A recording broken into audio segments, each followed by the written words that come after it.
ကျွန်တော်ယခုပြောပြမယ့်အကြောင်းအလေးကတော့ကျွန်တော်တို့ရဲ့ Facebook အကောင့်ကိုတုံးနေရင်းနဲ့စိတ်ထဲမှာတန်တရားရှိလို့ကျွန်တော်တို့ရဲ့ Facebook အကောင့်ကိုစိတ်ချရလားအခြားဖုန်းတွေမှာများ login ဝင်ထားတာရှိနေလားဆိုတာလေးကိုစစ်ဆေးခြင်းနဲ့ဆိုလို့ရှိရင်ဘယ်လိုစစ်ဆေးရမလဲဆိုတာလေးကိုပြောပြပေးမှာဖြစ်ပါတယ်ပထမဦးစွာ Facebook software လေးကိုဖွင့်လိုက်ပါယခုမြင်ရတဲ့ဆီမှာအပေါ်ညာတောင်လေးက menu ဆိုတာလေးကိုတစ်ချက်နှိပ်ပေးလိုက်ပါပြီးရင်အပေါ်နားလေးကစက်သားပုံစံလေးနဲ့ setting ဆိုတာလေးကိုတစ်ချက်နှိပ်လိုက်ပါဒီနေရာလေးမှာ password and security ဆိုတာလေးကိုတစ်ချက်နှိပ်ပေးလိုက်ပါဒီနေရာလေးမှာလည်းပဲ password and security ဆိုတာလေးကိုပဲထပ်ပြီးတော့မှနှိပ်ပေးလိုက်ပါပြီးရင်ဒီနေရာလေးမှာ where you are login ဆိုတာလေးကိုနှိပ်ပေးလိုက်ပါပြီးရင်မိမိရဲ့ profile လေးကိုတစ်ချက်နှိပ်ပေးလိုက်ပါဒါဆိုလို့ရှိရင်မိမိရဲ့ Facebook အကောင့်ကိုပေါ့နော်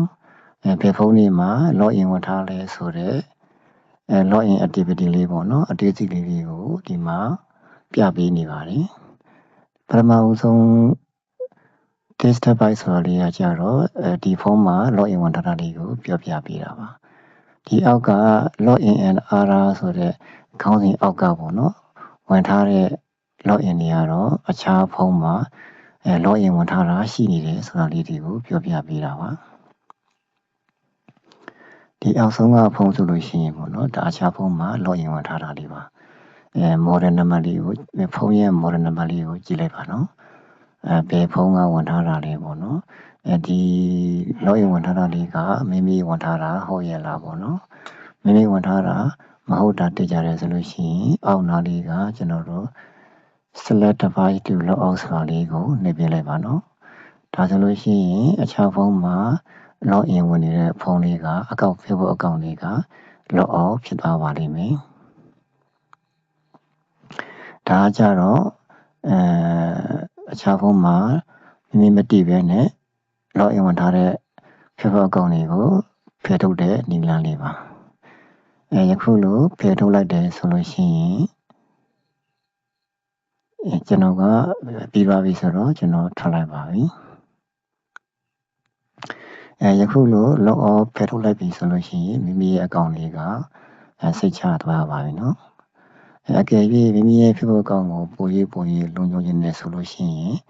Facebook အကောင့်လေးကို two factor ခံထားလိုက်ပါနော် 2FA လို့လည်းခေါ်ကြပါတယ်အတူတူပါပဲနော်